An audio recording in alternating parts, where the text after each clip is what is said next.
Great, we're ready. Thank you. Thank you. All right. Okay, welcome to the November meeting of the Kent County Planning Commission. We'll perform a roll call.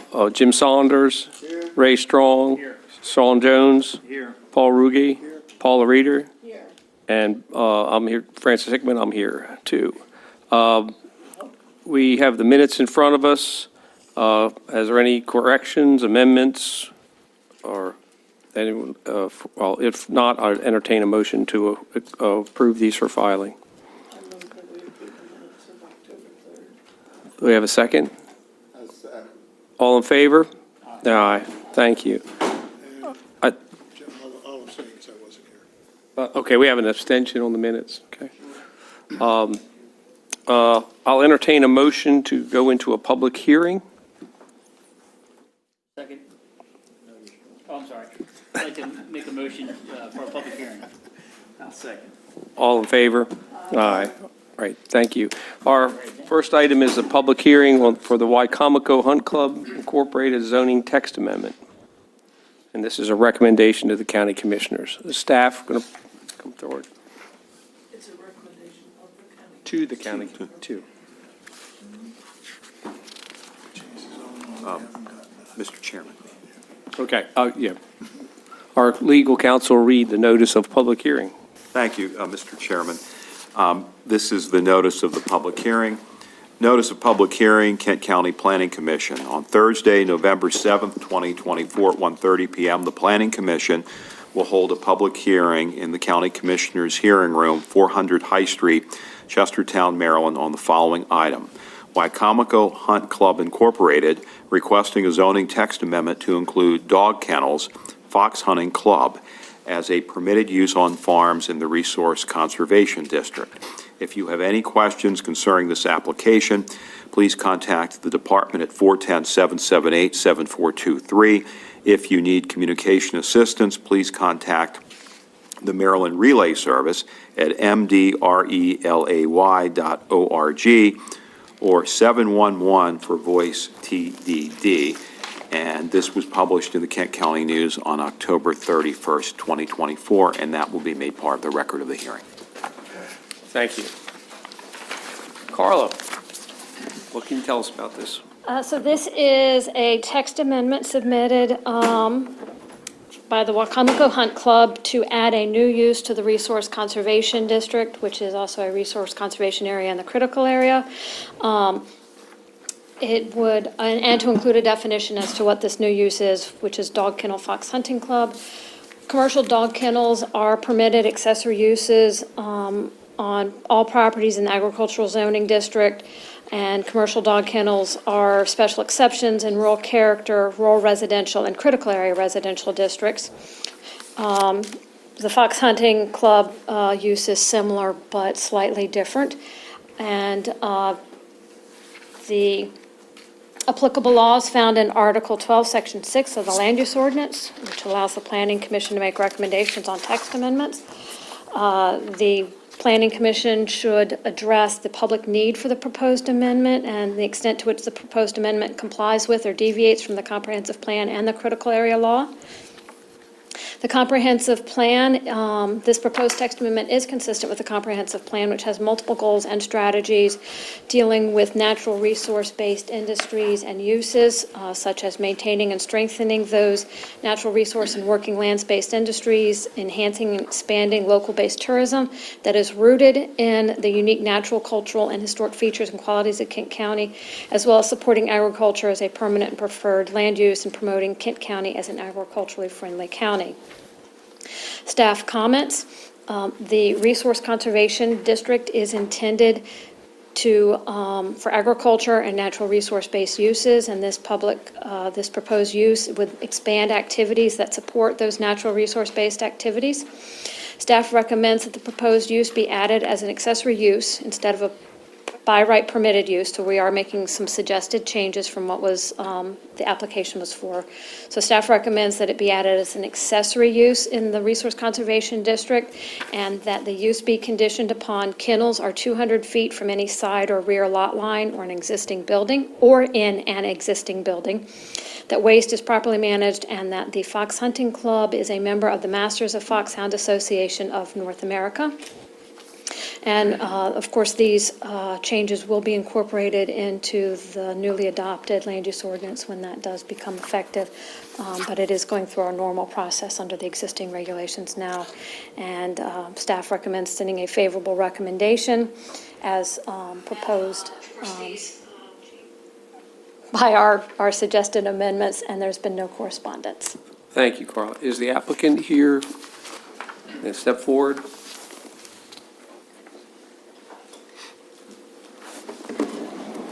Can you all, except your legal counsel, raise your right hand? Is the testimony you're about to give the truth, the whole truth, and nothing but the truth? Yes. And state your name and address for the record, please. Eden Klutzley, 12474 Barrett Farm Road in Wharton. Ed Fry, 9818 Augustine Herman Highway, Chestertown.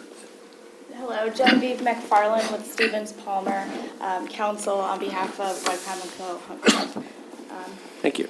So we're here today. I have Ed Fry, who is a master of foxhounds for Wicomico Hunt Club and a Kent County landowner. I have Eden Klutzley, who is a whipper-in for Wicomico Hunt Club and our next huntsman, as well as a Kent County landowner. And I also have Allison Howard here, who is an associate master of foxhounds and landowner in Millington. To give a little context around this amendment, a huntsman is somebody who's responsible for the care, the training, the maintenance, and the hunting of the hounds. When we named Ms. Klutzley as the next huntsman for our club, naturally it made sense to have the kennels at her 22.6-acre horse farm that's located at 12474 Barrett Farm Road in Wharton. It's a great place to build the kennels. There's an outbuilding there that can be built onto and accommodated to expand to accommodate the hounds. And when the club began planning this addition, it was discovered that her property is in the Resource Conservation District, which does not allow commercial kennels as a permitted use. We worked closely with planning staff to determine that submitting a narrowly tailored text amendment was the best way forward. As you heard staff describe, there are limits on this amendment that would allow us to move forward with plans for the club kennels on the RCD property, but remain in compliance of the comprehensive plan and the existing critical area law. If this text amendment is adopted, Wicomico Hunt Club will have its home base in Kent County, which will contribute to the comprehensive plan's goals of maintaining and strengthening natural resource and working lands-based industries, preserving agritourism, as well as other various conservation efforts and the sort, as you'll hear in testimony today. The housing of the hounds will not have an adverse impact on the critical area. As you heard Ms. Garber describe that, and in the proposed changes by staff, that there will be waste is to be properly managed. Really, it's a minor change to accommodate a very narrow use of a specific property. I'm going to turn it over to Ed Fry, who is going to describe fox hunting in Kent County and why this is culturally significant, and a little bit about Wicomico Hunt Club and what we're trying to do with this. Thank you. The Wicomico Hunt Club has been in existence for 95 years. And it started down near Salisbury with a lawyer named Hamilton Fox, of all things. But it has been located in Queen Anne County for the last 8 years. That's the second time it's been in Queen Anne County since I've been associated with the club. It is a club of about 100 members, and fox chasing is our only avocation. And we are associated with the National Master of Foxhounds Association. There are approximately 140 hunt clubs throughout the United States that are part of the MFHA. And as being part of MFHA, we have to meet the standards for care of hounds and the standards for management of the kennels. So it's not a slipshod operation by any means. And also we are very strong advocates for open space because you can't chase foxes in housing developments. And in fact, 4 years ago, Wycomico Hunt Club got the National Conservation Award for our efforts to preserve open space and farmland. And I counted the other night, we have 11 different property owners in Kent County currently that allow us to chase foxes on their property. And another interesting note is, you know, these 140 clubs throughout the United States are all fox hunting clubs, but a vast majority of them chase coyotes because coyotes have taken over, but not on the Eastern Shore. We have coyotes here, but we also have lots of foxes. And it is a draw for people to come here to see hounds chase fox. Just this past Sunday, we had our opening meet on Y Island and had almost as many people on the ground as riding horses. And so your favorable consideration for us to get hounds back in Kent County. The last time there were hounds in Kent County of this nature was Wilbur Hubbard on Airy Hill Road. And in fact, when they dispensed with the hounds from their club, those hounds were all given to the Wycomico Hunt Club. So we'd appreciate your consideration. Thank you. Hi, it's nice to see you all again. My name's Eden. I and my family own the farm in question on Barrett Farm Road. It was once better known as Beeline Cattle years ago, for those of you who might remember that. And we've been in Kent County now for 10 years.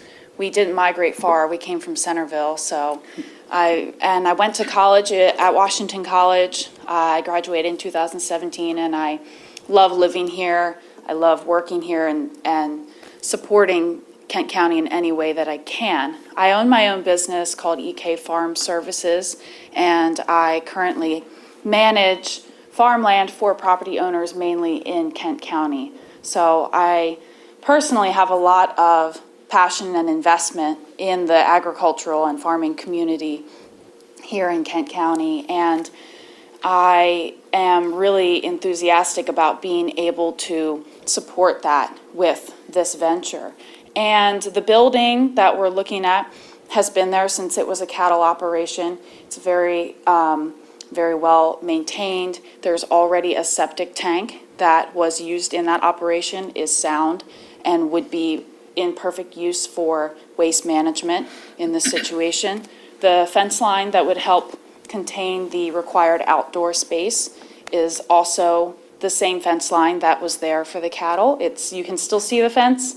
It's not in use right now because it's been a while since the cows were there, but there is not really much in the infrastructure that would be changing for this to happen. And my whole family is very enthusiastic about it. My dad is 91 years old. He still goes out to work every day, and he's a hardworking farm guy. And my sister works in Natural Resources Police in Kent County.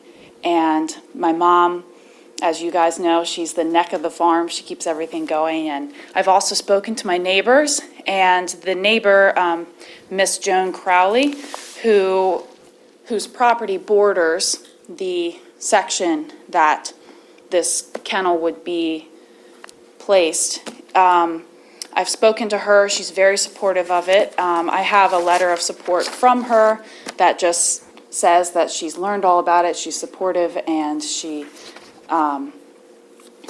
is enthusiastic as well as a neighbor of mine. And I'd Do really... you want to read that into the record, or have? Of course, yeah, if that's all Okay. right. And then we can, this will be placed in the record, but go ahead, since we hadn't seen it. Sure.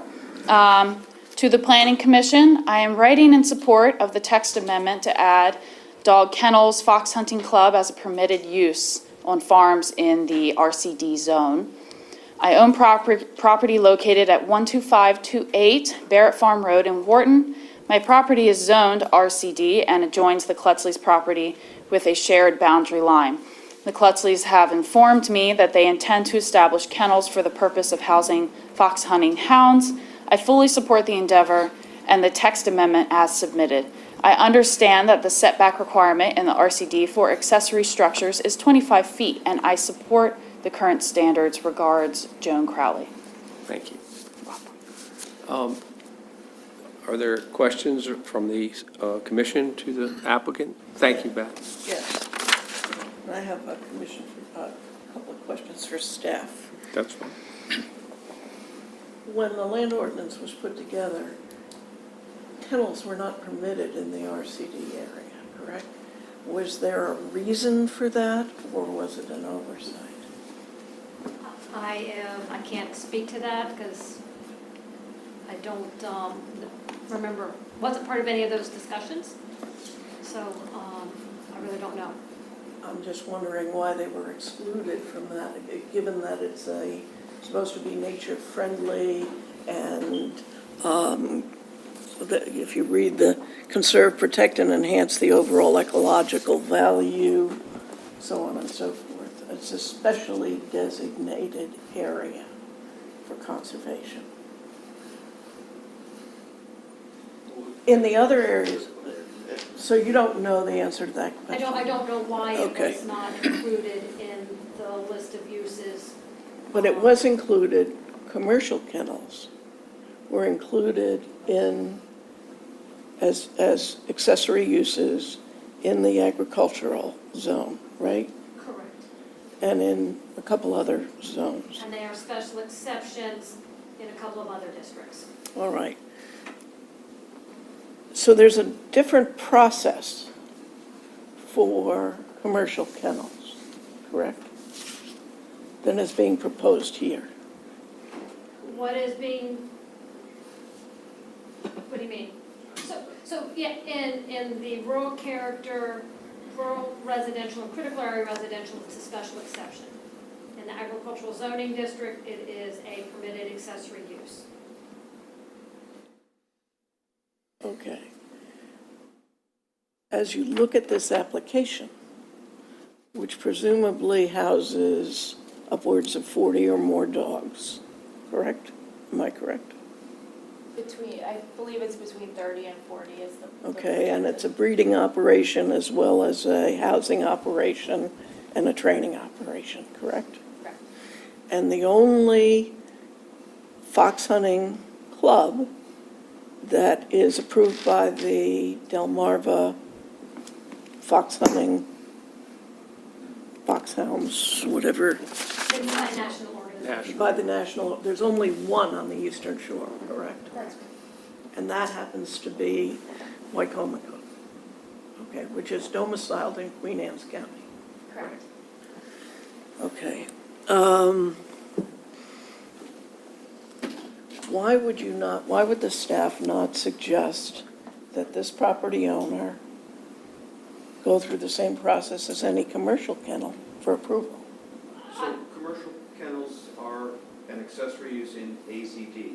RCD is the companion zoning district for critical areas. The other two districts are primarily residential, so I think it's just a different situation. For being located in a residentially oriented area, I think a special exception is appropriate, right? This is generally working farm industrial landscape. Except it's adjacent to a fairly large residential community. I'm very familiar with Beeline Farm, where there are a lot of people living and there's a waterfront. And a lot of people down on the waterfront. Did you get any response from the neighbors other than the lady who's in support of this? I'm not sure that there are that many residences that are close by to where this property is juxtaposed. Barrett Farm Road has a residential area going. Sure. all the way up. And Eden can certainly speak to this better than I can, but my understanding is that the way that the farm is set up is a large lot. It's 22.6 acres and surrounded by other large lots as well. So there's a large amount of land that would buffer from any noise, if that's a concern, or anything from other residences.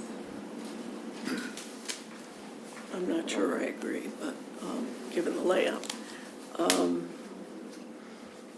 Anyone else have some comments or questions? I guess the only question I have is, and maybe a little bit for staff, why are we restricting it to just the foxhounds or use by them? I mean, would it, any kennel, wouldn't allow for kennels for the coon hunters if they had a breeding operation? Because this is a citizen-sponsored text amendment, and that is what they applied for. Okay, and staff had no comments on that. You recommend approval, but go ahead. I mean, I'd like to add, in general, when you're amending the zoning ordinance, you make minimal assertions. There's a term for that, which is sometimes called muddling through, but that's, it's not like a formal term. It's implementing things by small steps. So when there's requests, generally you respond to that request by allowing sort of the minimum amount of change that would correspond with that request, as opposed to broad changes. That's just sort of But isn't it also our policy not to restrict zoning text amendments to specific, this is a zoning text amendment, not their application for a kennel. Right. So I guess that would be my question is what harm would the staff see besides the muddling in that allowing kennels of any use that are approved, commercial, and I understand likely their standards are as high as any kennel association. But I just don't know why we would restrict it to. I mean, the planning commission can certainly recommend a board of county commissioners a wider amendment. In general, I mean, my team approaches things where we propose the most conservative solutions when that change is involved. Yeah, but it does require that the masters, the hounds, they have to approve, they have to get in that group, and I don't know how hard that is to do. I assume it's very difficult because you have a specific. We assume there will be one instance of this use occurring. Yeah. Okay. And if I may, I believe the comprehensive plan regarding the RCD zone wants to limit commercial uses. So I think that might answer the question as to why commercial dog kennels weren't included as an accessory use or a special exception use. Certainly want to point out that Wicomico Hunt Club is a nonprofit organization. It would be technically a commercial use, as Eden would be a paid member of the club that would be responsible for taking care of the hounds and housing them as an accessory to her existing horse farm operation. But that being said, I think that might clarify why dog kennels commercial, as it said in the text, wasn't included as a use in RCD. Does the applicant have a problem if other kennels were allowed in this district? Not at all, I don't.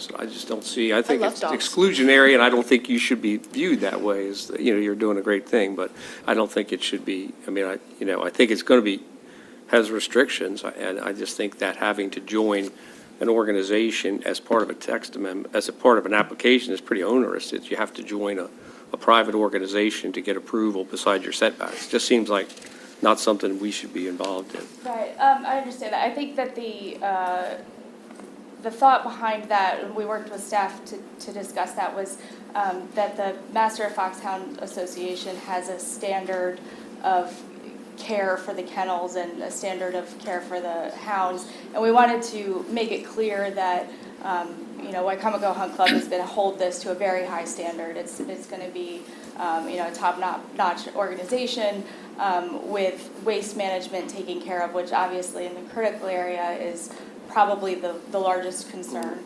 And the MFHA has those standards for proper waste management and all with the hounds. So it was kind of put in there as a to show that we want to make a big effort. I can understand that. I'm looking at it from our side and approving that we don't require people to get an accessory use for a daycare center to join the National Association of Daycares. We need them to be licensed, but not, join a specific organization. Well, I share your concern that limiting the use to a single eligible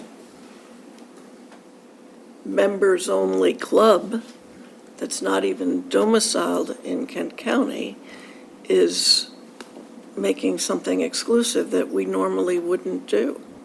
Now, I don't have a problem with the kennel at all. No. if the staff is open to doing more than a baby step here, and I would suggest that they be held to the same requirements that other commercial kennels are, and if they do better, it's to your credit. Well, go ahead. Bill. If I can say, so the county zoning code that we have is called a permissive code. And what that means, there's different kinds of codes. What that means is unless it is specifically permitted, it is prohibited. That is the foundation and base of the zoning code. The approach that is generally associated with that, the name is incrementalism, that's a formal name. And the idea is it advocates you do the minimal change for each thing requested so that things don't move too quickly, it evolves slowly, everyone gets a chance to review all the steps. The goal is not to require an applicant to apply to a national organization. The goal is, how do you define what a fox hunt kennel is? You define that by an association that licenses those all across the United States. It's not a requirement. It allows there to be a definition. So, anybody can't say, oh, well, I have a fox hunt club. Well, what is that? Me and my brother. That's not a fox hunt club. That's not how it works. So the idea is just to set a standard that's a nationally recognized standard. So our definition would fit in with anyone else's definition. And I personally stand behind our staff report. I mean, you all can make whatever recommendation you want, of course. I think, I agree, don't argue, because I think it's a wonderful thing to happen. I just think the membership part, we could say that that they use the standards of the hunt club. I mean, they may be available. It would say any applicant needs to prove they can have, that we would reflect the standards, since we don't have kennel standards more than the licensing, I think. I don't think we do. That we would say, to do this, you have to utilize the standards, which is one of the highest standards of all, probably, but not be a member. That's my concern, is that we wouldn't institute people to be a member of an organization to get an approval. But we don't require that elsewhere in the county. No, I know, but we could say that is the Bill's. If we need a standard, let's reflect that we would use that standard, not the membership in the organization. Well, there are other standards for kennels in the county that are not necessarily, I don't see them applied here. Well, this is in the RCD, and, that's why, with every zoning. No, there are other standards relative to setbacks and there are a number of requirements for commercial kennels, right? There's limitations on location and numbers. Location and numbers? It's Okay, not- but that's It's not hygiene standards. not, okay. Okay, anyone else have comments? That's a minor thing to me. I'm in favor of the text amendments, and I just thought that the word membership could be deleted and use the standards of the MFHA, but, I would hope the commission would make a motion embodying that. okay, I would too. Include that in your Have anyone comments or want to make a motion, or? Go ahead. Based on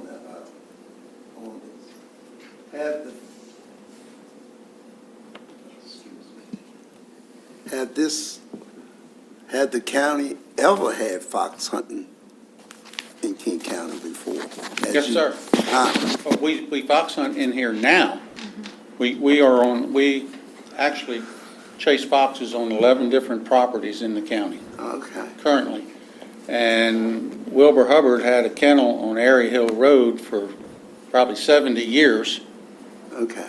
And prior to him, there was a huntsman from Kent County that's now in the National Huntsman's Hall of Fame. So there's a long history Long history of the fox hunting. fox chasing in Kent Fox County. chasing in here. Yeah. It's likely that kennel may have been grandfathered if it goes back that far. It might have been a non-conforming use. I think so. No, well, just for the history point of it, right? I think it might be in the ag zone. I looked at it Okay, at some so- point. But so it it would be was permitted if it was in the ag long before zone. the zoning ordinance. Right. Many years ago. But, certainly there's a lot of history here surrounding it. This is a really great opportunity to bring the home base back to Kent County. A lot of the members keep their horses here, put a lot of money into the agricultural industry in Kent County as well. I think it's a really exciting opportunity to modify an existing use. It's not going to intensify it, certainly more than cattle were on this farm, to have some hounds. And with, proper measures in place, certainly not going to disturb the critical area, which I know is certainly a concern in the RCD. And we consider ourselves a non-consumptive sport. We don't try to kill the fox. We're training hounds to chase the fox, put it to ground, and move on and try to find another fox. So we consider it a non-consumptive sporting activity. And,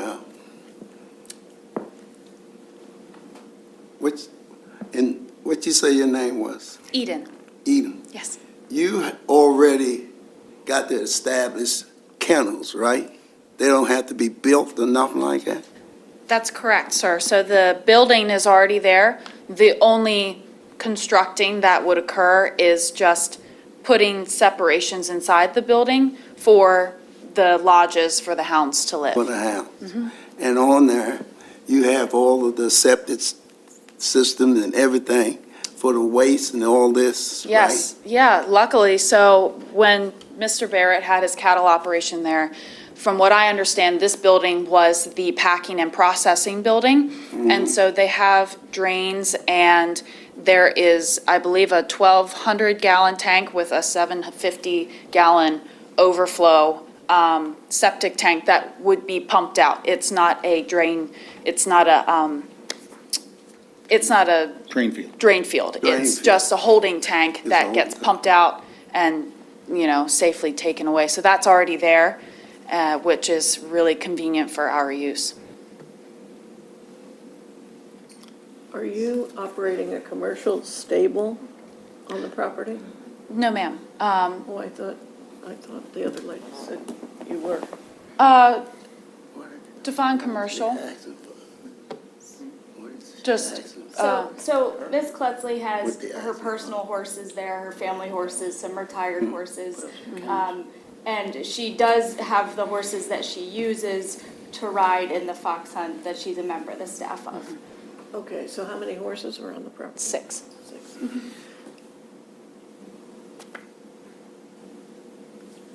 I have a couple questions.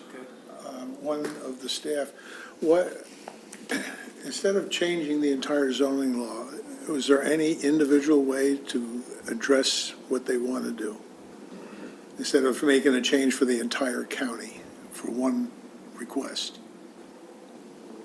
Not that I know of. Yeah, so Kent It County has to be a does, permitted use in some manner, and that would be a zoning district. So any changes is to be made, has to be made for the entire county to allow Something made one in horse. RCD. Yes. It would have to be in the RCD. It would have to be in the And then- zoning district, because this is a use that is not permitted, either as a permitted use or as a special exception in this particular zoning district. And so when you consider a text amendment generally can't be specific to one property. It would have to be reflective of the whole district. So in theory, that if someone else had a similar activity, they could put a kennel on their property in this zoning district. For example, if there was another fox hunting club and they had sufficient land and facilities, they could put a kennel in this district. So it's not specific to this property. This property is relevant because this is, as the director had mentioned, Mr. Mackey mentioned, this is an applicant-initiated text amendment. So the Hunt Club initiated this, but because it's a zoning text amendment, it applies to any property in the zoning district. But Tom, given the language of the proposed amendment, it by effect, practically now and potentially forevermore, limits the use of that application in that district to one entity. So I'm wondering if you can't just substitute the commercial kennel language as a use in the RCD. And that means anyone who wants to operate So what I hear a you commercial saying is kennel you can would do like it. to allow a situation where kennels could be proliferated on every RCD property in the county. No, it says 20 acres, There right? would be many, many, many, many, many, many properties if it were just considered a flat out count. So, again, I mean, my concern is that you move ahead slowly. I understand the Commission's idea of having standards apply as opposed to a membership, but it's not limiting people from doing a use, it's just that by the nature of the use itself, we would only expect one instance. This is a very unusual use. There's 140 in the nation. So we're not trying to deny other people access. We don't think other people will be requesting access to this use. And how many other hunt clubs are? How many times a year would this Well, there's total. They meet activity? twice a week. We missed the back and forth there, is it? Oh, go ahead. I was curious to know how many, the Wacomico Hunt is the only hunt club active on the Eastern Shore, but I know that there are other hunt clubs active in the state of Maryland. And I asked Mr. Fry if he knew how many clubs were active in Maryland, and I believe you said There's 800. Eight. And if I may, I believe, in speaking with the staff, because this is critical area, there's another step to the text amendment, and that it has to be approved by the MDE. So another reason for keeping it sort of narrowly tailored to this, fox hunting hounds use, was to try to get it through MDE as well without intensifying a commercial use in the RCD zone. So that was another kind of theory behind, keeping this separate and apart from the dog kennels commercial. I'm just going to clarify that it's the Critical Area Commission through DNR and not MDE. I apologize. Thank you. Where are the dogs housed now? Spaniard Neck Road, just north of Centerville, Marty Marani's property. How often do you have these chases? How often does that happen? Twice a week, from September through March. And we go twice a month to Fair Hill Natural Resource Management Area. Yesterday was our Wednesday chase, and that was down in Seaford, Delaware. And each time you move in, give or take 40 dogs? Yesterday, there were 20 hounds out. How do they go? In individual cars, or do you have a trailer? No, in a trailer. In a trailer? In a trailer, yes. How There many? there were 8 people riding yesterday, horses, And you're all riding yes. with the chase? Okay, Except my wife, and she likes to walk in the fixed her. She's got to walk quickly. She does.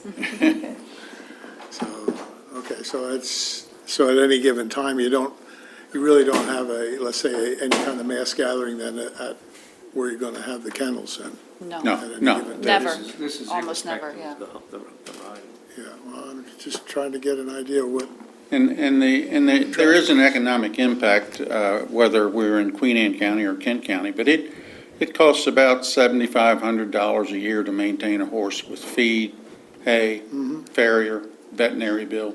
And that money's all spent locally, and we've got we don't have 100 riding members, but I'm sure there's 100 horses amongst the riding members. and would this kennel be subject to a site plan? It could be, but in this case, it's in an existing building, so there would be nothing to review. There wouldn't be any, okay. All right, I'm good. But you're not opposed to allowing members of, non-members of the hunt clubs to have, if there's 8 others, if that economic benefit's there, we would like to have the, Baltimore County Hunt Club keep their dogs here. They won't likely. But I mean, is there a problem? I mean, I'm trying to, I don't see any problem with this at all. It's more verbiage on that. And I'll, respectfully, I agree with staff on intent, but I just don't like to see membership as Yes. part of any proposal. But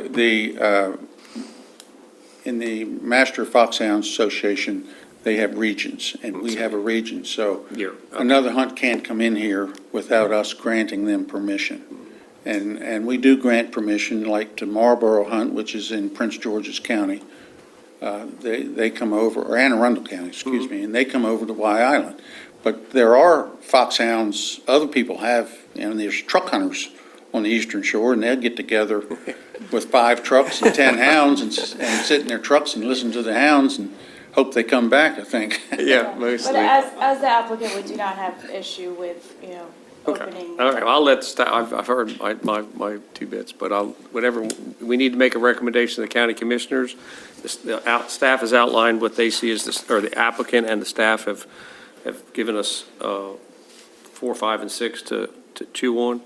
And but we need to give the commissioners a recommendation. Well, you also need to identify the text amendment language, correct? Tom? That's the 4, 5, and 6. I mean, now, we also need to address how it fits the comprehensive plan, but I think there seems to be a consensus here that it does, or maybe that's all I've heard. It appears the question is, are you going to offer recommendations? And from what I gather from hearing the discussion, that would be whether or not you want to have this a more broader definition, or so it's not necessarily limited to this one activity with respect to the kennels. That's my sense of the discussion. And again, you can make recommendations to the county commissioners for them to consider when this comes before them. There is proposed language in the application, proposed change to the Resource Conservation District definition of use. I think our discussion, Tom, talks about amending this language. I think I would make As a recommendation. Make a recommendation for, if I were making a motion favorable with the elimination of the membership requirement of the Hunt Club. But still restricting it to fox hunting only? Well, Kennel for membership, fox. that all falls under that the club is member. So,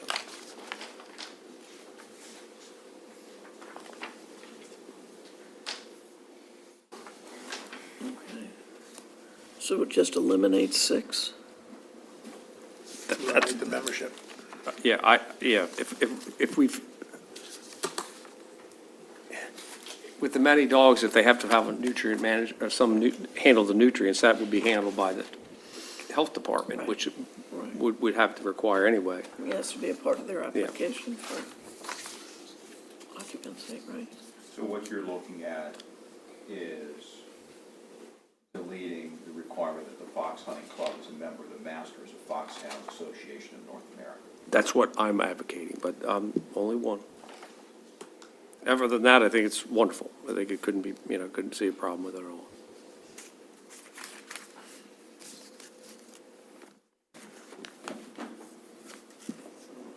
Till we need a motion? We have to do something, or we're going to be here. Well, I'll take a stab. We're all learning a lot more about fox hunting. Yeah, exactly. I've got a good Wilbur Ross Hubbard story, too, about fox hunting. I think a lot of people do. I'll take a Mr. stab at Mackey had his offering. hand up. Oh, sorry. I don't know, do you need to close your public hearing before you make a motion? Yes, you would close the public hearing. Before we close it, Yeah. was there anyone in the public who wished to Yeah. speak to the application?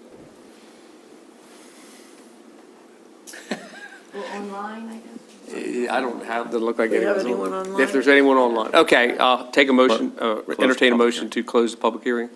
So moved. Second? All favor? Aye. Okay, thank you. Now you would entertain a motion. Okay, now we'll entertain a motion on the application of, for the zoning text amendment as proposed.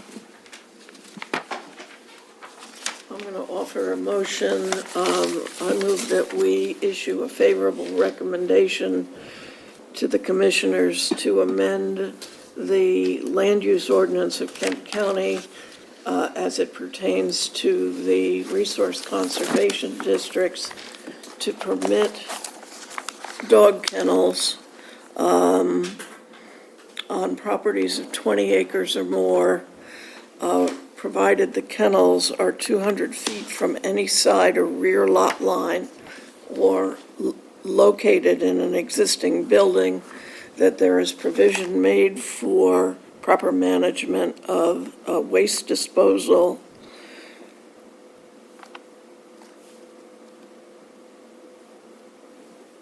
and they satisfy such other requirements as may be mandated by the health department, the Critical area. critical area, what's the name? of it? Commission. The Critical Area Commission, as a condition for approval of their operation. We have a motion. I'll second it. And a second. Any discussion? Go ahead. I mean, we need to include the Fox Hunting Club part into the motion. That's what the intent of this whole thing is about. And your motion surely just says dog kennel, correct? Correct. Yeah. Commercial dog kennel.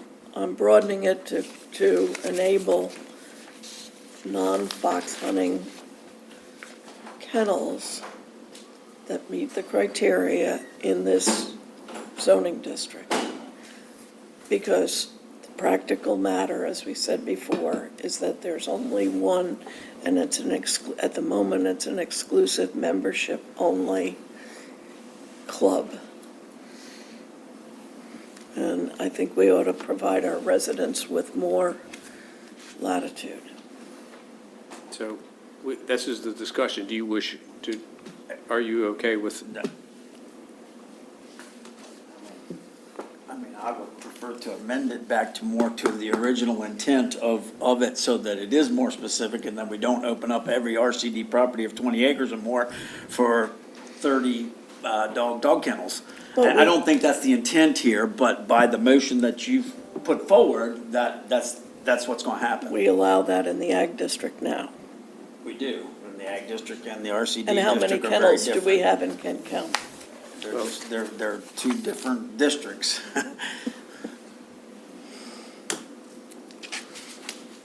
Any other questions or comments? We have a motion. Second, we have the discussion.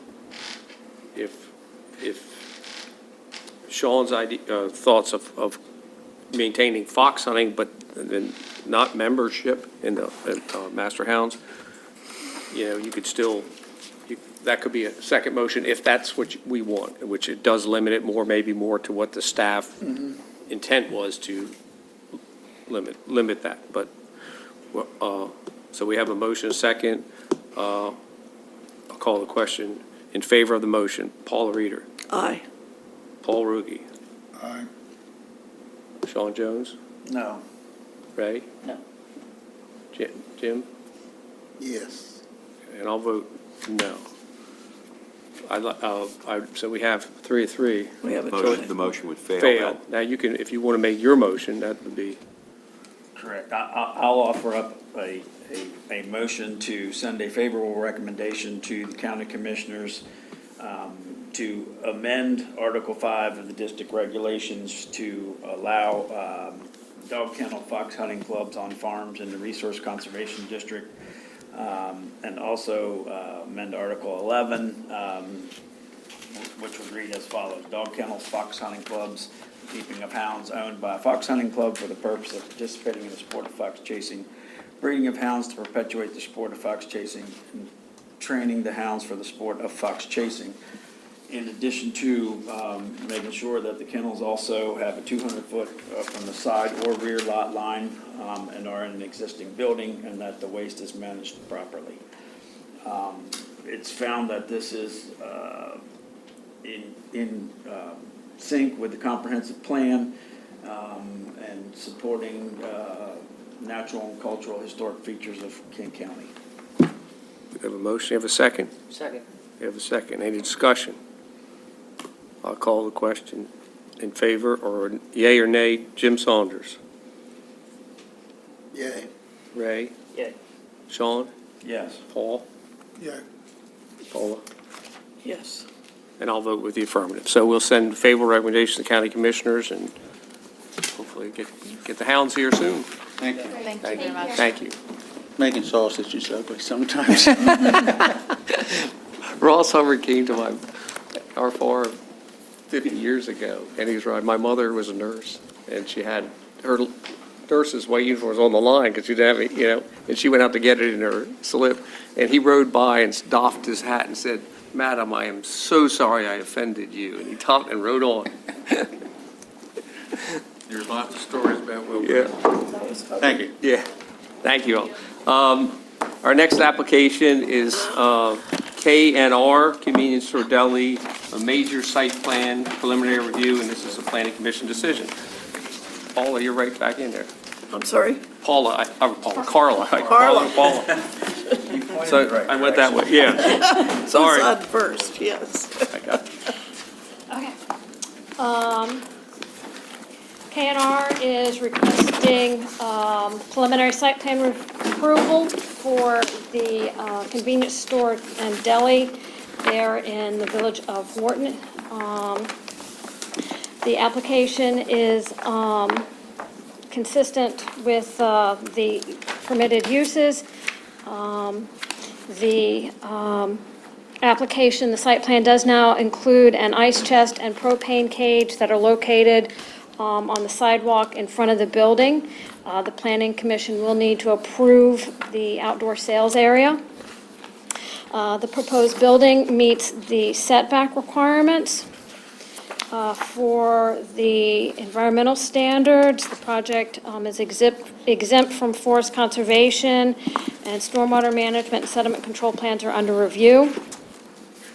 Estimates and sureties would be required for final site plan approval. Under the district design standards, the Planning Commission will need to make some decisions regarding the building arrangement, site design, and the parking area. And I'll get to those when I get to the end of the staff report. The application meets the parking standards, the building elevations have been submitted. And then as far as the standards, site plan review requirements, those are in Article 6, Section 5.3, which has a list of things for which the Planning Commission should make findings, and the staff comments to that are that the proposal is consistent with the comprehensive plan, the property is served by public water and sewer, stormwater management, sediment control are under review, parking is sufficient. There are no known impacts or unreasonable demands on public services or infrastructure. We have proposed building elevations. The lighting plan and sign proposal will need to be submitted prior to final review. The health department will need to do a food service facility review. Citizen participation meeting was held. The applicant is awaiting comments from Department of Public Works regarding the proximity of the entrance to the intersection, which was something that came up at the last meeting. The applicant notes that the center of the entrance is approximately 138 feet from the stop bar at the intersection. The applicant has noted that an inlet and storm drain piping have been added along Porter's Grove Road, again to improve drainage, as was discussed at concept review. I noted that the ice chest and propane cage for outdoor sales has been shown on the site plan. For the staff recommendation, staff recommends granting preliminary approval, but as part of the approval, the Planning Commission should formally approve the building location with respect to Wharton Road, and notes that there are standards in the land use ordinance saying that in the village district, buildings should be within 40 feet to the roadway, between 20 and 40 feet to the front property lines unless there are substantial counterbalancing considerations. Wharton Road is the technical front yard on this property, and the proposed building is set back over 130 feet from Wharton Road. However, the property is unique in that there is the railroad restricted area that prevents obstructions for a significant part of the parcel towards Wharton Road. And so staff considers the proposed location of the building to be consistent with the spirit and intent of the ordinance. A second thing that the Planning Commission needs to formally give consideration and approval to is allowing parking spaces to extend into the front yard setback of the side street of a corner lot. So the land use ordinance specifically prohibits locating parking lots between the front property line and the primary building. Based on the definition of corner lots, Wharton Road is the technical front yard, and parking is located between the building and Wharton Road. However, corner lots have two front yards, and the entrance to the parking lot is from Porter's Grove Road, and the majority of the parking lot is located behind that setback line. Given the unique size and shape of the parcel and the restricted area easement, staff would recommend that the parking be allowed as proposed. And then finally, as noted, the Planning Commission, as part of site plan review, is to approve outdoor storage and sales when they are proposed. And so in order to grant final approval, the following additional items that would need to be completed or submitted would be the approval of the sediment control and stormwater management plans, the proposed lighting and sign details, and then submission of the required sureties for sediment control, stormwater management, and landscaping. Thank you. Any correspondence? I have not received any correspondence. My packet, I didn't have the citizens' participation thing. I don't know if that's available. I believe that had been submitted with concept. If not, we can certainly get you a copy of that. I don't remember seeing it, but. It was, the citizen participation meeting was done before the application ever came for concept review, so I believe I had submitted it with We'll let that. that. Is the applicant or representatives here to present this? Raise your right hand. Nice, honey. Is the testimony about give the truth, the whole truth, and nothing but the truth? Yes, it is. Just name and address for the record. Kevin Sharon, DMS and Associates, PO Box 80, Centerville, Maryland. Sunil Data, 201 Brandman Lane, Churchill, MD 21623. Thank you. Thank you, sir. What can you tell us about the application? So we were before you all a few months ago for concept plan, and as Carla pointed out, we had done the citizens participation plan before that, and then when we resubmitted for the planning commission packet, the citizens participation report, I guess you'd call it, was in there. So we had a meeting at the community center. The primary concern was traffic. There was also drainage concerns, which we've addressed in the grading and stormwater plan. We've added an inlet. There's a low spot on Porter's Grove Road, so we've added an inlet and piped that to the existing inlet that's in the state highway on Wharton Road. As Carla pointed out, the property is very unique. I'm sure you're all aware, the existing building is inside of all of the setbacks on the front and the side. So when we first looked at this property years ago, we were trying to put the building up front, but the setbacks made it such that the building was not functional, or we had to come for a variance. And so that combined with the railroad right-of-way restriction, you'll see on the plat there's a section that is a recorded easement that says that you cannot block visually from the railroad through that box, because it's for the conductor to see up and down the road to cross. So we've set the building back and put the parking out in front of it, which we realize is not conventional. But the entrance to the stop bar, as Carla pointed out, is 138 feet, which has an equivalent stacking of about 7 cars. So it's not right on the intersection. There's plenty of stacking room to get in and out. So with that, like I mentioned, we've been here for concept plan. This is just preliminary, so you have one more crack at it at final. But we think we're getting close to finishing the project up. So open it up for any questions. I know there's a lot of things that you all need to consider and hopefully vote on and approve for this to move forward to final. So I'd be happy to answer any questions. Johnny, you have any? What's that? All right. Good. All right. Questions or comments from Commission? Well, I'd like to make a comment, because I've driven by that exact location for the last 34 years, almost on a daily basis. And the current state of that property is awful. And this addition will considerably improve the viewscape and also the utility of the property for the high school, for the community center, for all of the people, all of the residents in the area. So it's in the real estate business, we look for the highest and best use. And I would say this meets that criteria. Thank you. Anyone else? How about the plan itself? I think it's attractive. I have a couple concerns. One, you got some very nice pictures here of the It's a building, good-looking picture. but you're gonna block one window with the ice cage and the propane cage. That's the way it appears on your site plan, on your plan, and you don't show that on the picture. I would rather see what it's gonna look like. It's the same with the bicycle pad, all of that information. And your entrance, you only have one entrance. There's no, if there should be an accident or something happens in the entrance, is there another way to get off the piece of property? If you had 15, let's say you had 10, 15 cars in here, and there's an accident, is there another way out? Yeah, it's just one entrance. Yeah, but it's, what I'm saying is one opening. Is there, is there? No, there's not another access, and There's I no mean, other for a access. commercial site of this size, a second access is not usually typical.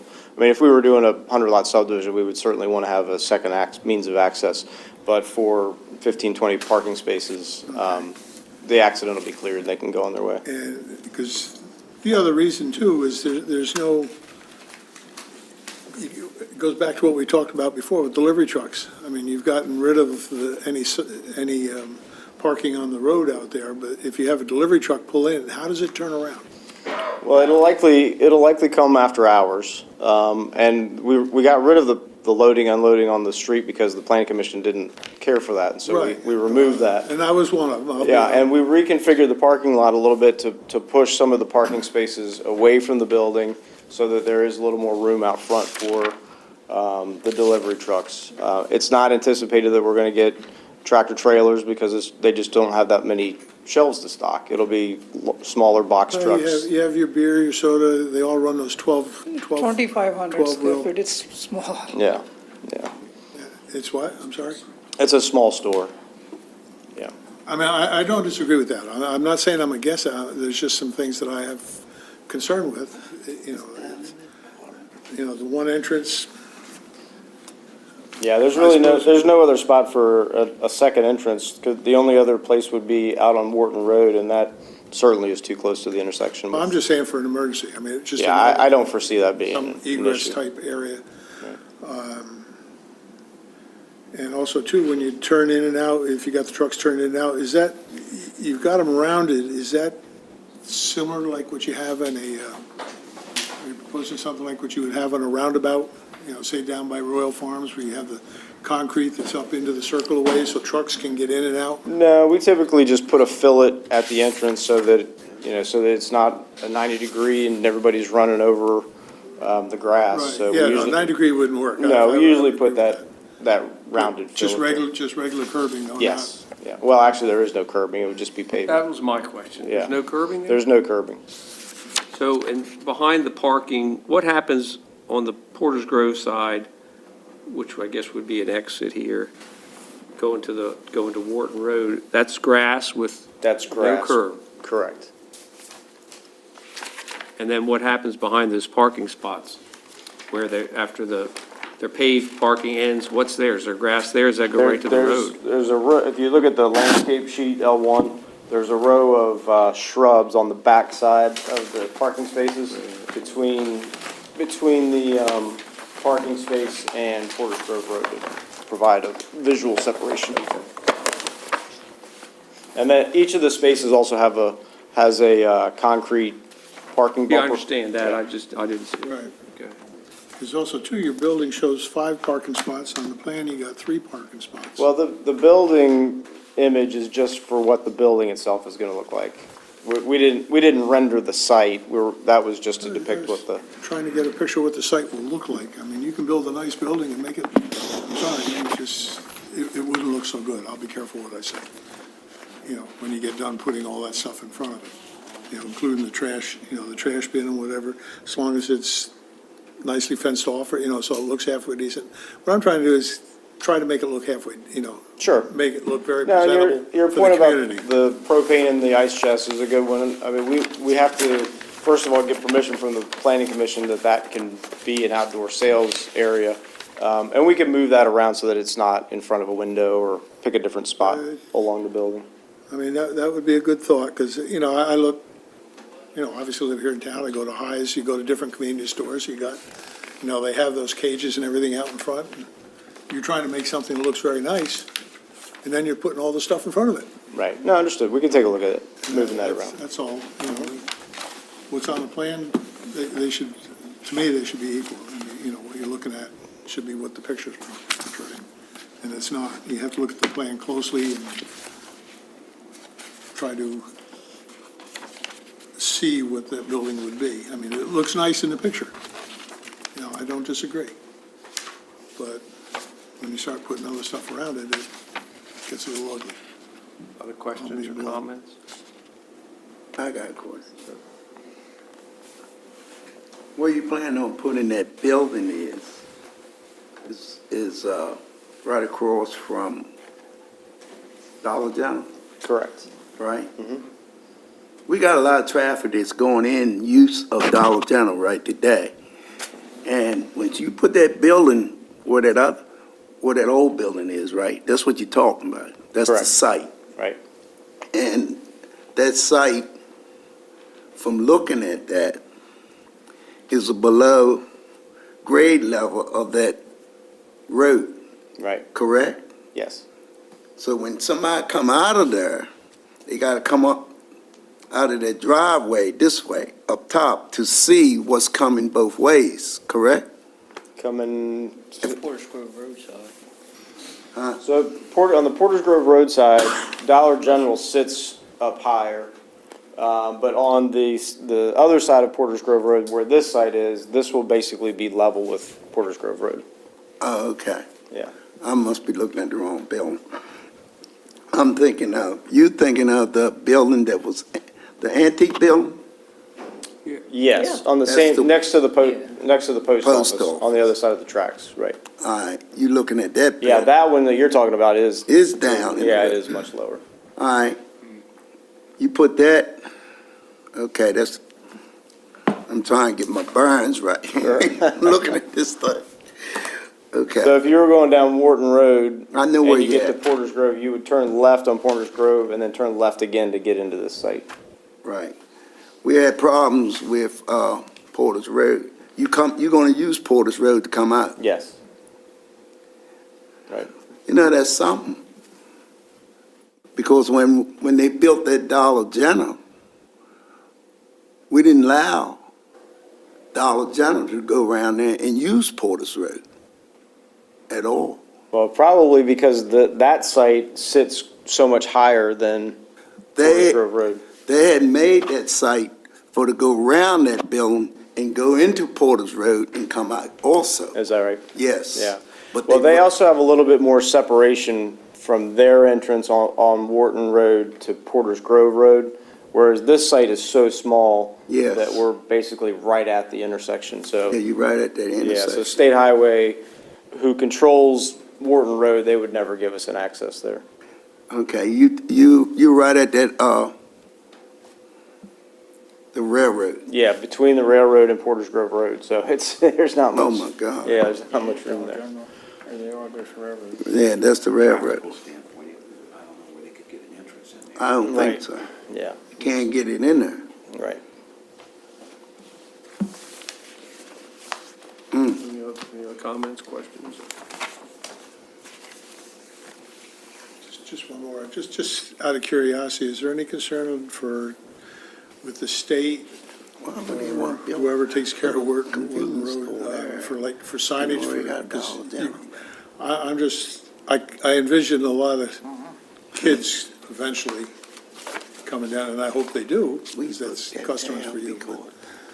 But I envision a lot of children, young people coming down through there, maybe on bikes or walking or coming across from the field or whatever. Has there been any concern? I have not heard anything. I mean, we would certainly like to see a pedestrian connection. I don't think there was one required for the Dollar General that we could connect to. No, I understand, So, I'm just yeah, no. making a point, I'm not making a requirement by any means. Right, no, It's just a thought. we have not come up with any solution for that just yet. I'm good. How does everyone feel about the building location and the parking lot that we need to address with whatever, if we grant an approval, we need to address 1 and 2, and the outdoor storage for sales. So, I think it's about the only way, my personal feeling, it's about the only way you can do it. Right. But in both cases, Yeah. the options are limited, so. okay. Either that, or we make the building smaller and make them go to a second floor and put an elevator in and whatever. I don't think you would. I don't We'd think. like to withdraw our application.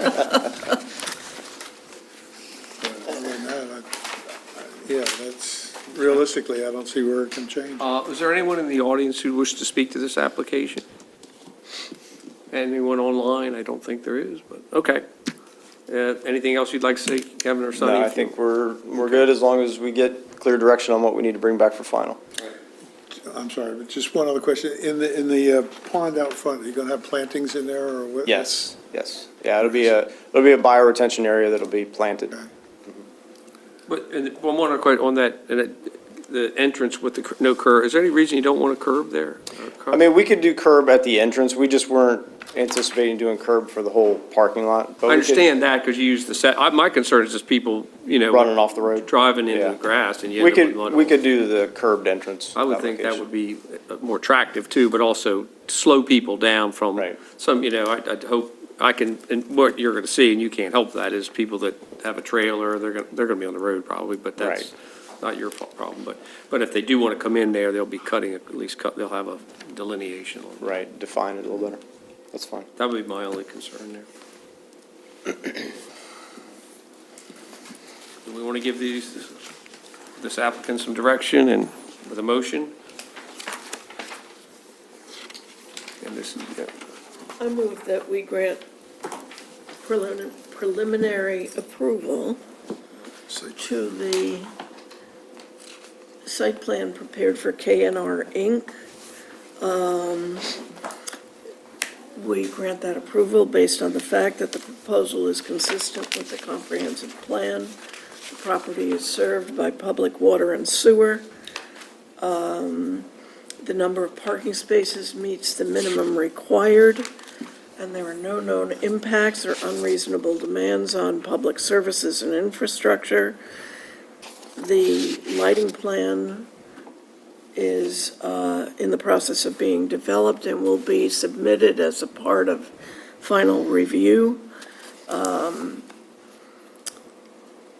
The proposed building complies with setback requirements. They have held a citizens' participation meeting, and to our knowledge, there are no adverse comments. The ice chest and propane cage have been shown on the site plan, and comments have been made relative to the most attractive siting for those elements of the plan. Joe, your comment was?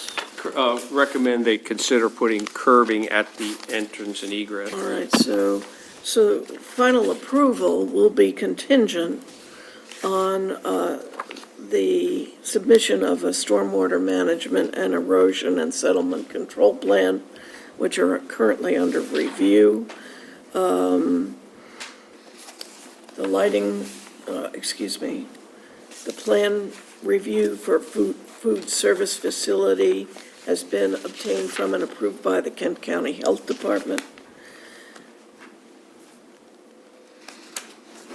We need to specifically address 1, 2, and 3. So formally, as Where's? right above that, it's staff recommendations. Are you going to reference those on page 6? Yes, the next page. As I think said up here, that they don't have much choice.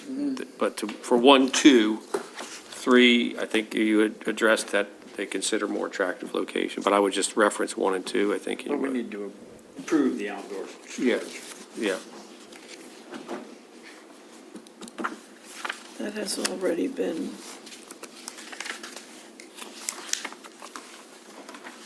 Oh, we're going to, relative to staff recommendations, the buildings will generally be within 40 feet and no closer than 20 feet to the front line. There have been no counterbalancing recommendations from the owner on that score. Of what's So that? those setbacks are, No, I think the request for one is that the location of the building be approved by the planning commission as opposed to having it out by Wharton Road. okay, I hear. Yeah. All right. This is getting long. You can reference them, I think. Just the main One and title of three. all three. Yeah, the building location as per the staff report. Okay. Because they've spent it, I think, more clearly than I can explain it. But The building location, the final building location, staff has considered the proposed location of the building and has found it to be consistent with the spirit and intent of the ordinance. Further, staff has recommended that given the unique size and shape of the parcel and restricted area easement, the Planning Commission agrees that parking be allowed as proposed. And we note that neighborhood retail sales, once the building is established, are to be conducted entirely within the building. We find no reason to take a different stance. and earlier on, you may have said it, approve the outdoor storage and sale for propane. I think you said that, but I think with Paul's comment that they consider in final a more attractive location. I mentioned that. Yeah, I think you did, but I think we have to formally say we do approve that element Okay. anyway. Outdoor storage sales, which I think that's the only thing left, really. All right, we approve the placement of We just approve outdoor storage and sales. outdoor storage and sales. Yes, yep, good. We have a motion, is there a second? Second, any discussion? I'll call the question. Paula? Aye. Paul? Aye. Sean? Aye. Ray? Aye. Jim? Nay. Nay? And I'll vote aye. So we'll send No, we'll just be back approve to it. you. Yeah, we'll just be back, but do consider some of the elements here that, that we approve it, will look a lot better, I'm sure Sonny do that, but that we consider making it as best you can for the neighborhood. Absolutely. Thank you. Thank you. Thank you all for your time. Thank you. Our next application is Delmarva, what time is it, 3? Does anyone need to take a break, or are we okay? Okay, Delmarva Power and Light, this is the final major site plan, and this is a planning commission decision. A lot of pretty pictures. Yeah. If they can make it look like that, that'd be great. I think what they've done with the planting on the wall makes it look great. Makes it look what? Great. Go ahead. Rob, go ahead. Hi, good afternoon. My name is Rob Tracy. I'm an associate planner with the department. Delmarva Power is seeking final site plan approval for some improvements to their existing power station located in Chestertown. The proposed upgrades include rearrangement of electrical components and buildings, consolidating 4 driveways into 2, replacing the existing chain link fence with a non-conductive panel system fence, and modifying the existing landscaping that was approved in 2021. The applicant received preliminary site plan approval in August. As part of that approval, this body approved a landscaping waiver. And in your packet is are multiple renderings that show the proposed fencing system along with the proposed landscaping. In regards to the criteria for final site plan approval, staff believes that they meet all of those criteria as listed in the Kent County Land Use Ordinance and would recommend approval with 2 conditions. The approval of the sediment and erosion control and stormwater management plans as they're still under review, and the submission and approval of assurities for the sediment and erosion control, stormwater management, and landscaping. And I'm happy to go further in depth into my staff report or answer any questions that you may have. Any correspondence? No correspondence. Everyone okay with that? Can we bring up the applicant? Is the applicant or their representatives here?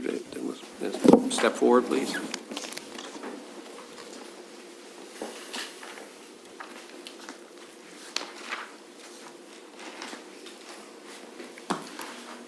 For those that are not counsel, can you raise your right hand and testimony you're about to give the truth, the whole truth, nothing but the truth? Yes. Thank you. State your names and addresses across the board. Scott Parker, I'm a civil engineer with Duffield Associates, 5400 Limestone Road, Wilmington, Delaware. Hi, Tony Cooper Smith with McAllister, Detar, Showalter, and Walker, 100 Northwest Street, Easton, Maryland. Ida Parrott, Delmarva Power and Light, 401 Eagle Run Road, Newark, Delaware. Thank you. What can you tell us about this application that the staff hasn't already explained? I think the staff report sums it up well. We've been before the Planning Commission for the concept, the preliminary, and now we're here for the final. And through the Planning Commission's feedback and with the feedback from staff during the TAC meetings in the interim between these meetings, we've covered a lot of ground in terms of addressing the landscaping features. And so we have in this plan that's been submitted, what we believe is an appropriate final layout of the landscaping that harmonizes well with this area and works with the space that we have in light of moving the fence slightly closer to the road, but then also eliminating 2 of the entrances, which provides a little bit more space there. So beyond that, I don't know if you guys have anything else to add. No, I think we're good and entertain any questions. Anyone have any comments, questions? Got a question. Do you have room to grow in that moving forward within that, once that fence is up? Oh, to grow within, internal to the substation, that is? I am not a substation engineer, so I can't answer that definitively, but I believe that we're probably pretty close to maximum capacity there. Okay. Okay.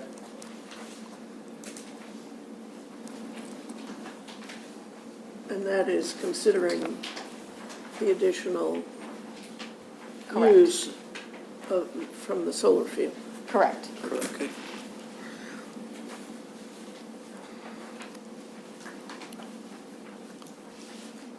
If you're close to maximum capacity, then what would your thoughts on it be if you had to expand it? Or would you go down the road a ways, let's say? If we are at maximum capacity, then we would have to look for alternate locations. You'd have to, I'm sorry? Look for alternate locations. Oh, okay.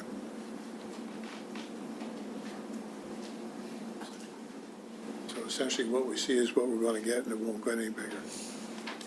Yeah, pretty much, because you still have to maintain, clearances internal to the substation. No, I driving. understand that. It's Right. just- That's all. I was just curious if all of a sudden you try to expand, start pushing things out if you had to. I know that the pictures always, the renderings always look great, but the last few years in construction, it's been a horrible landscaping mess there. Even, you planted it, what you had to for and then drove all over it. It basically killed it. And I guess that if the construction stopped there, that we actually could see something looking like this would be nice. It is our entrance to town, and like I say, it's been I know it has a lot to do with construction, but everything's dead out there pretty much now. So I just hope that we see this, but What would be the construction timeframe? I believe they're looking to start sometime in the spring, and then that would probably go, I don't know, probably a year. I think it's a year for construction. Yeah, How long, I'm sorry? probably around 1 year. About a year. About a year? have to admit, it looks nice. We try to, make the most out of a substation. Normally they don't get a fence this pretty and things, so we try to make it a little bit nicer here. Is there anyone in the audience wish to speak to this? Or anyone online? Hearing none, we've got staff recommendations with some criteria and the plans, and so any discussion, or if not, entertain a motion. This is a final site plan approval for this application.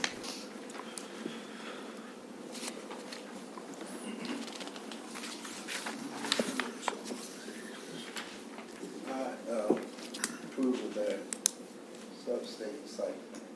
Okay, and you want to reference, the only thing, Jim, you can reference staff, but particularly that they need Approval of the sediment. and sediment, erosion at the last control. page, approve of sediment, erosion, and submission of sureties.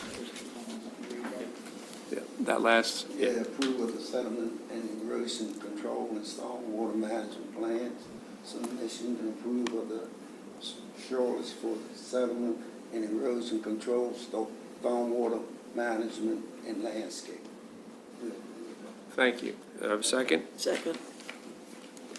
Any discussion? I'll call the question. Who did I start? Jim? Yay or nay? Yay? Yeah. Ray? Yay.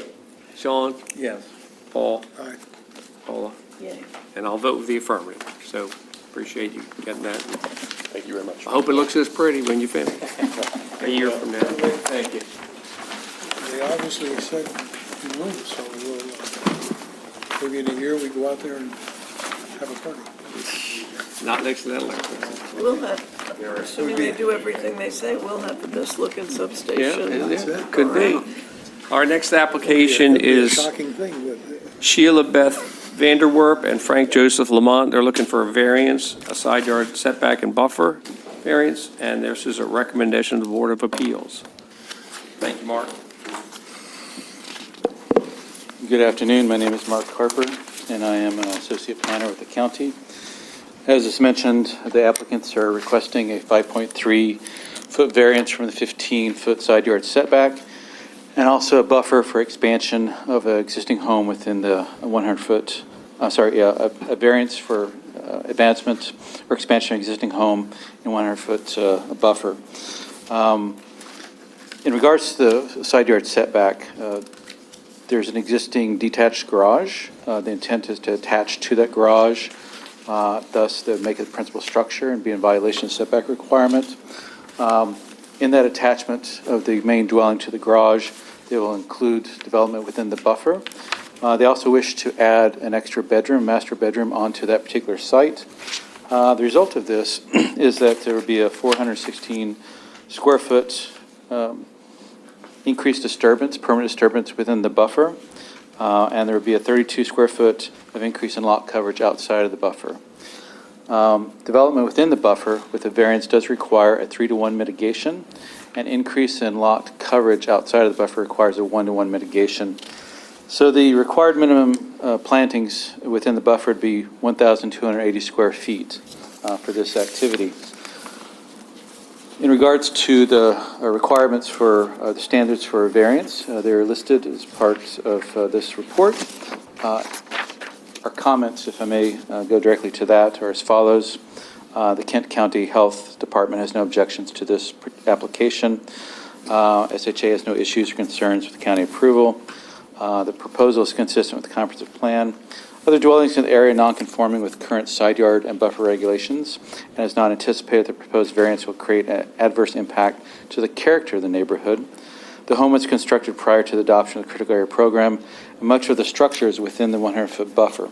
Due to the existing floor plan, the structural supports of the dwelling, and the location of the existing septic system in the rear yard, alternative expansion opportunities are limited. This practical difficulty was not caused by the applicants.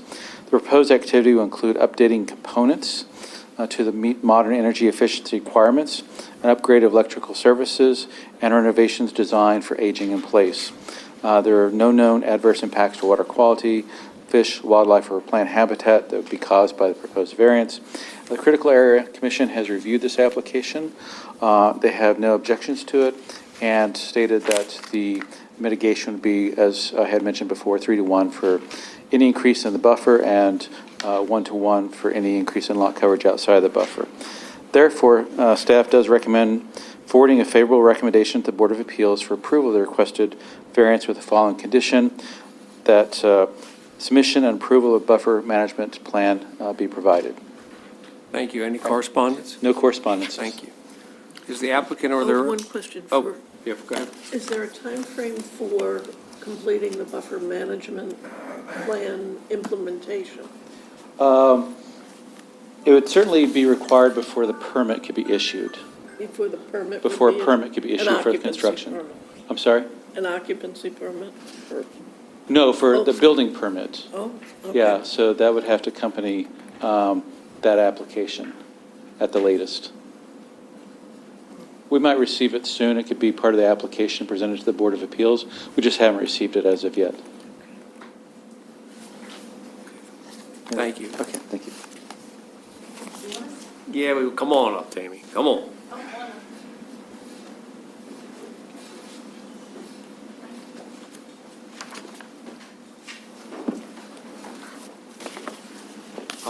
If you're not an attorney, can you raise your right hand? Says the testimony you're about to give the truth, the whole truth, and nothing but the truth. Yes.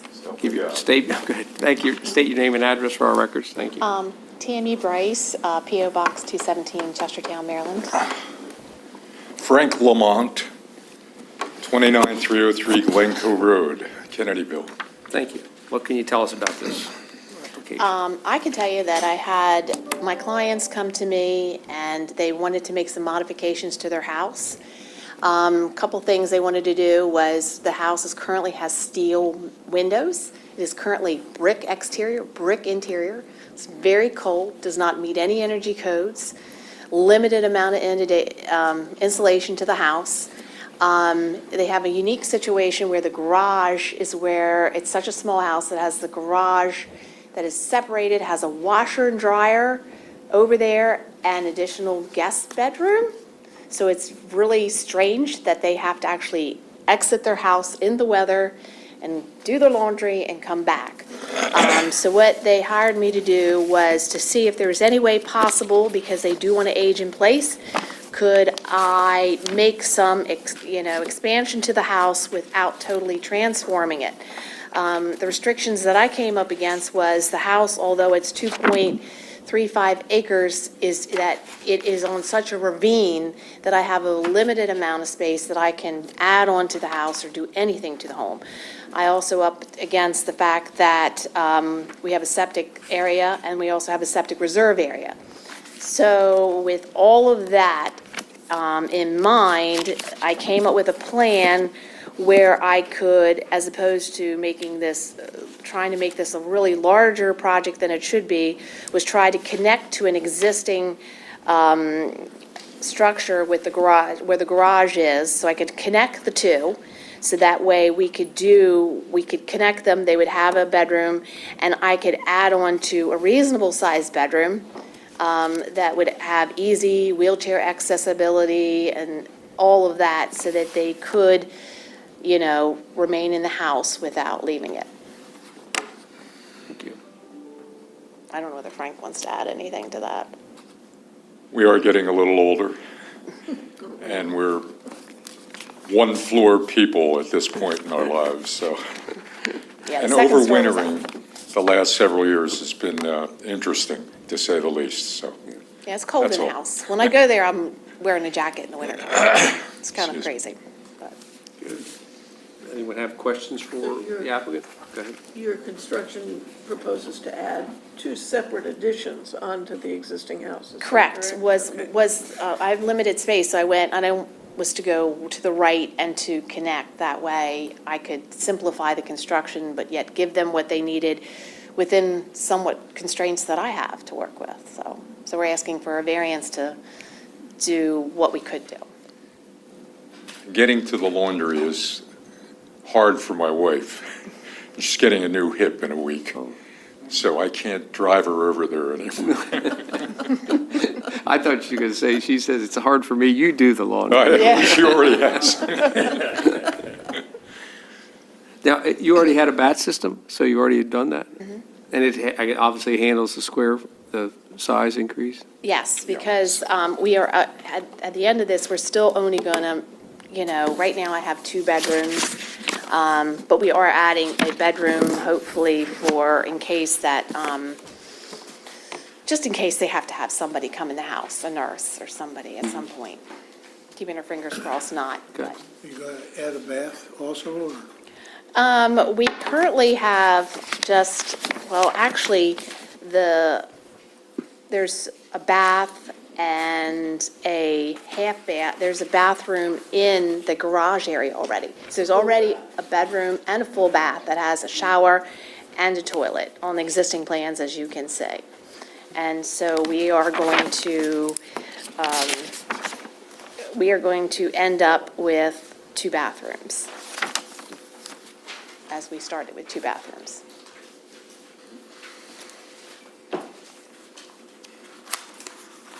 Anyone else have any questions or comments? And if we want to make go ahead, Jim, sorry. Like you said, you're getting old, like me. You deserve anything that you can get. That's gonna make you comfortable and your wife comfortable. And from my point of view, is what she's presenting to you, if that's gonna help you in your rest of your years, I approve that you'll get it done, Thank you. okay? I appreciate it. The other we have to do with we need to address the sizes and the plantings, but also that the hardship. And I think the staff addressed that in their comments, but if in a motion, we need to reference that. I'll make a motion. Okay, go ahead. Okay. I'd like to move forward with a favorable recommendation to the Board of Appeals for approval of the requested variance with the following conditions: submission and approval of a buffer management plan, that the 5.3 variance from the 15-foot side yard setback and a buffer variance in order to expand an existing dwelling within the 100-foot buffer to connect with the detached garage, and to include the addition of a master bedroom. The 2.356 property is located on 29303 Glen Cove Road, Kennedyville, in the second selection district. Is in a critical area, and I'd like to include the staff recommendation and tack comments of section B, Okay. and that is all. And then Hardship. Oh, the hardship which is I in- think it says that in the. Yeah, it does. I think we may want to reference that just because Okay. it's basic, that house was, Where is that? it's, Still prior to the Yeah. critical areas adoption, I guess, the law. yeah, bullet point number 5 there. You may want to read. The home was constructed prior to the adoption of the critical area program, and much of the structure is within the 100-foot buffer. Due to the existing floor plan, the structural supports of the dwelling and the location of this existing septic system in the rear yard, alternative expansion opportunities are limited. The practical difficulty was not caused by the applicants. Good, thank you. And then subject to the buffer. Oh, you put that in the minute. You already said that, I'm sorry. Right. We have a motion, a second? Second. Any discussion? I'll call the question. Paula? Aye. Paul? Aye. Sean? Aye. Ray? Aye. Jim? Aye. And I'll vote with the affirmative. So we'll send a favorable recommendation to the Board of Appeals. Good luck there. Thank you. Appreciate it. And get back to that laundry. Winter's coming, you better build it Mark, quick. if anyone, did you get this letter from the The Critical winter's Area coming, you Commission? gotta Did build it quick. Let's go, I know it. Put a wood stove. The Critical, if anyone read the letter, they just write in circles. cold Thank you this so much. winter. There's no recommendation here, it just says stuff. Thank you. Thank, Take care. yeah, they didn't say no or yes, they Can't just sort of say no. referenced everything. You can't say Yeah, they don't support, they just They didn't ask for any, they don't do that. they just described the project, and then they said, should we do it? I thought it wasn't a yes or a no, it was just nothing, but anyway. All right, staff reports.